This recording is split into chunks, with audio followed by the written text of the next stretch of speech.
As the first Asian to become a cardinal, Cardinal Luis Antonio Tagle was named prefect of the congregation by Pope Francis. His rise from a humble Filipino priest to a possible papal successor has raised questions about his real impact on the future of the Catholic Church. As the first Asian to reach the highest rank of cardinal, Tagle expertly balances traditional Catholic values with progressive views.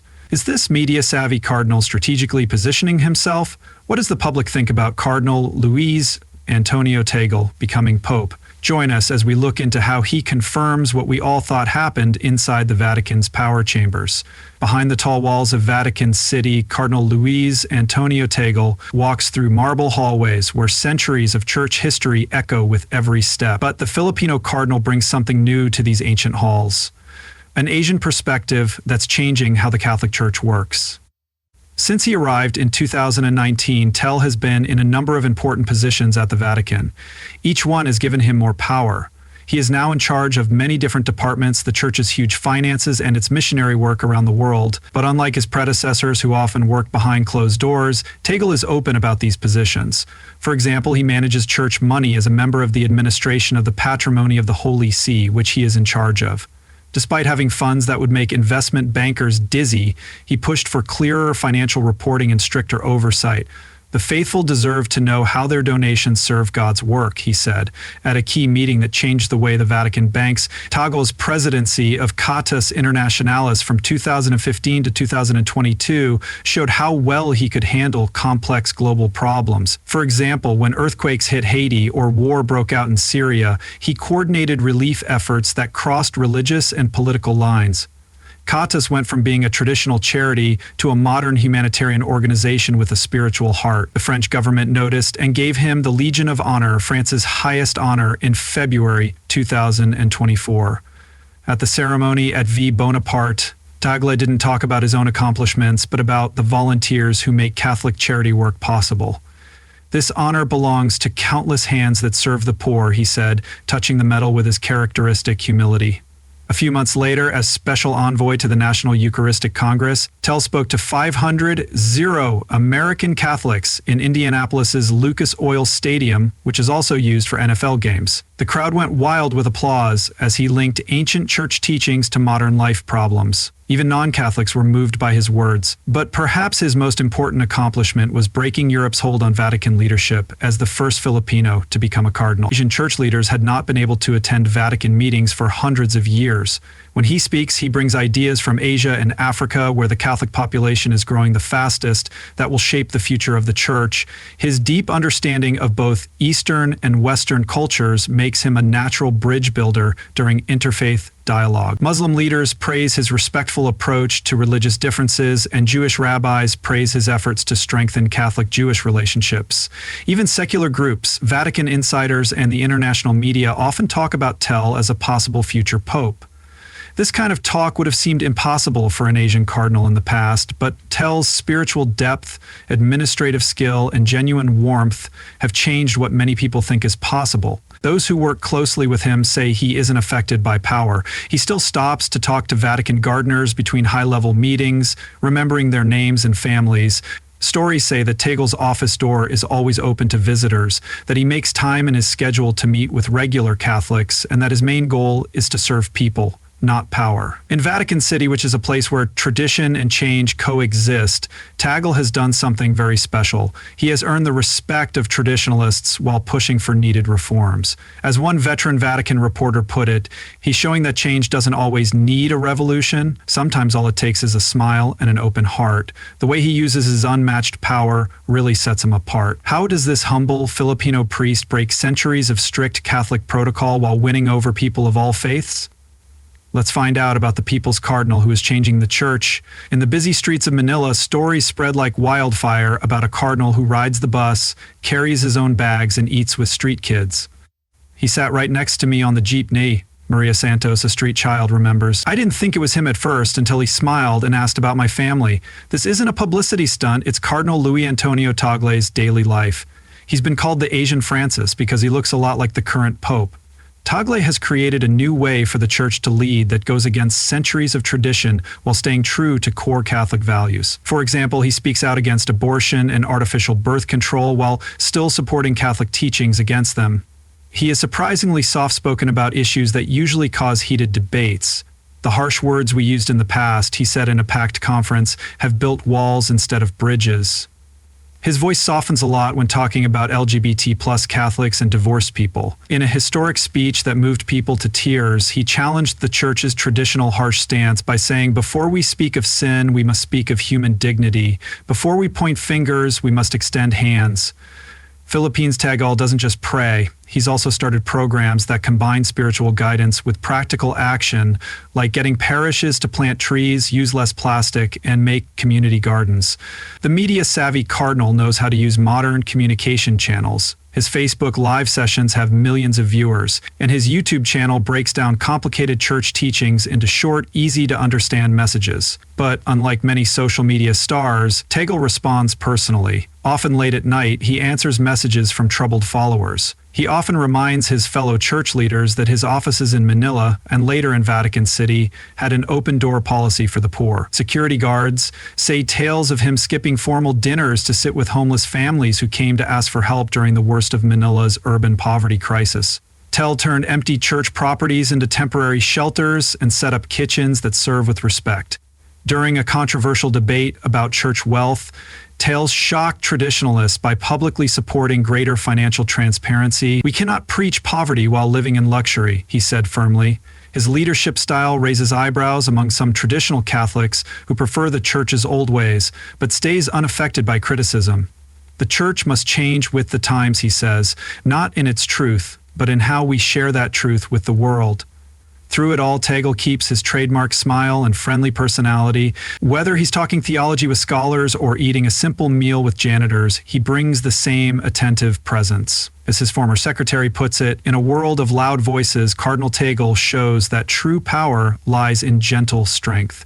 One Vatican observer said that Tagle isn't changing what the church believes, but how it shows that belief to the world. From being a humble parish priest to a Vatican power player, Father Luis Antonio Tagle walked into the sunlit courtyard of San Agustin Parish in Mendes Nunes Cavite in 1982, fresh from being ordained. The young priest carried only a worn Bible and a strong desire to serve his community. Little did the parishioners know that they were about to become a Vatican power player.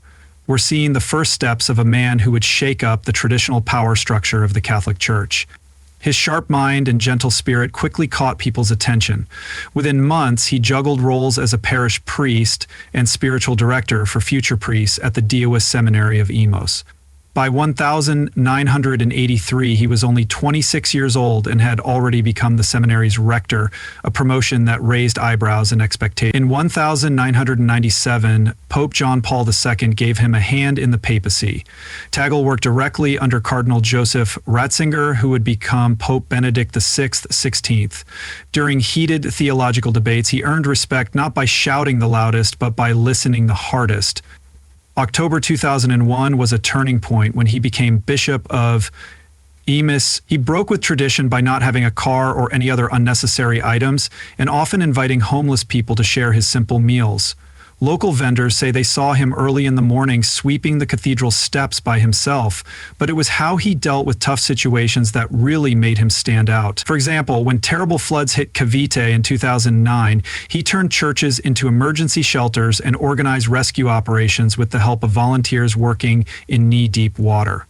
His actions spoke louder than any sermon. When he was called to become Archbishop of Manila in 2011, the Philippines Catholic Church was facing some of its biggest problems, including poverty, political unrest, and questions about the church's role in modern society. His response was to talk to critics, help the poor, and use social media to reach younger Catholics who were leaving the church. Vatican insiders still talk about November 24, 2012, the day Tolle received his cardinal's red hat. At 55 years old, he was the second youngest member of this elite group of archbishops, but it wasn't his age that made headlines. It was his tears during the ceremony, which showed a level of vulnerability rarely seen in church leadership. By 2019, Pope Francis made an unprecedented move by calling Tolle as prefect of the Congregation for Evangelization of Peoples in Vatican City. Tolle oversaw the church's missionary work and appointed bishops across Asia and Africa, giving Asians a level of power that had never been seen before. The crowning moment came when he was made a cardinal bishop in 2020, the highest rank in the College of Cardinals. He was the first Asian to reach this level, ending centuries of European dominance. Today, Tagle's influence can be felt from the streets of Manila to the halls of the Vatican, where he helped shape the future. He still listens before he speaks, serves before he leads, and keeps his door open to anyone who needs help. As one Vatican official put it, intently we see something rare, power without pride, authority without distance, in a modern spiritual leader. In a calm but powerful moment, he stood in front of the crowd and talked about the Eucharist with such deep feelings that many people were moved to tears. It wasn't just a speech, it was a very personal message. Sharing that was completely connected to the problems his listeners were facing every day. His ability to turn deep religious ideas into messages that felt close and caring made his words stick with people long after they had heard them. His influence went far beyond the walls of any one church. Through the word exposure, a TV show that reached people all over the world, he brought theology discussions right into people's homes.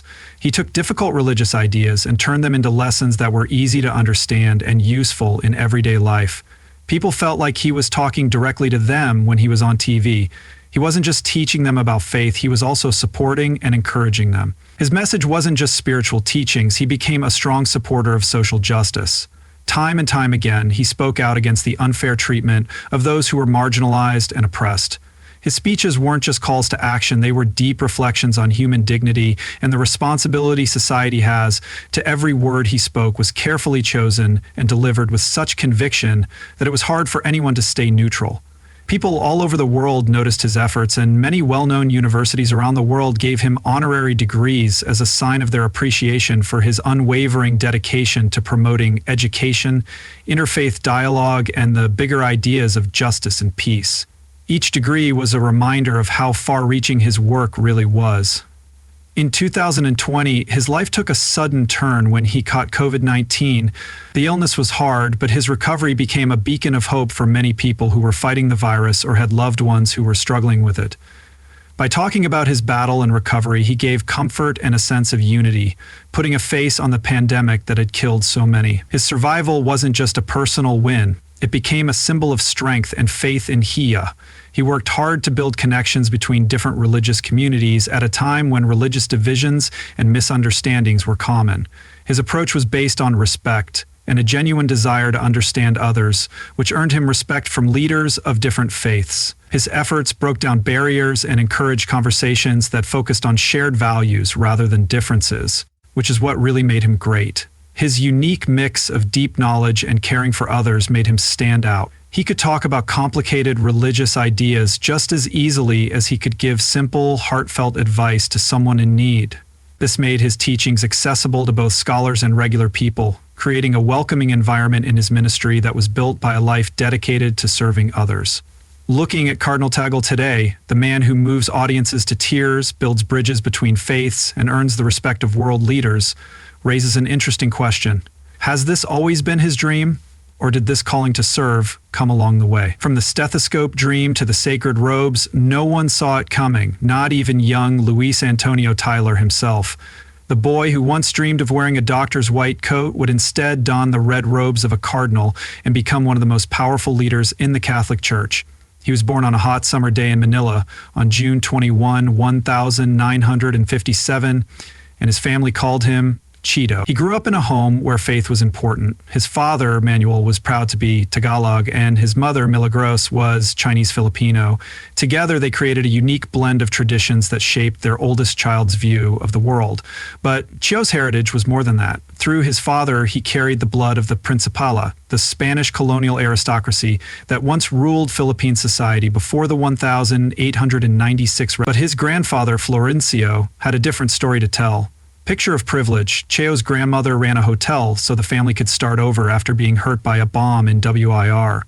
To make ends meet, young Tay walked the halls of St. Andrew's School in Parañaque, where the missionary touched his heart in a way that he didn't expect. In between science classes and hopes of going to medical school, the gentle guidance of priest friends slowly turned his heart toward a different kind of healing that fixed spirits instead of bodies. He made the choice to enter the Jesuits' San Jose. At the prestigious Ateneo de Manila University, Tagle's brilliant mind grew as he devoured philosophical texts and theological treatises with the same fervor that some people might display for popular novels. His professors quickly recognized his exceptional abilities, especially when he earned his pre-divinity degree with insights that were beyond his years. But it was at the Catholic University of America that Tagle really spread his intellectual wings. From 1987 to 1991, he dove deep into theology and philosophy, into the complicated world of sacred theology, and wrote a dissertation that impressed even his most experienced advisors. His professor, Joseph Connick, later said that Tay could have become the best theologian in the Philippines, or even all of Asia. This was high praise that hinted at the amazing path he was about to take. He spoke Tagalog, English, Italian, Spanish, French, Korean, and Latin like it was second nature. He used each language to read ancient texts and talk to people in modern diplomatic circles. Even though Tell became more well-known in academic circles, he never forgot where he came from or his nickname Chief. The boy who used to play in the streets of Manila and dream of going to medical school had found a different way to heal. Not with drugs and surgeries, but with words that bridge the gap between cultures and between tradition and progress. Between heaven and earth, his early years shaped the man who would become known as the Asian Francis. Despite being smart, friendly, traditional, progressive, and aristocratic by birth, he chose to be humble. The medical career he had planned fell through, and he found himself traveling from the busy streets of Manila to the historic halls of Vatican City, where his childhood dreams of healing would come true in ways he could never have imagined. Thanks for watching, and if you want to see more interesting videos, be sure to subscribe. Click on the movie that's showing up on your screen right now to see another interesting one.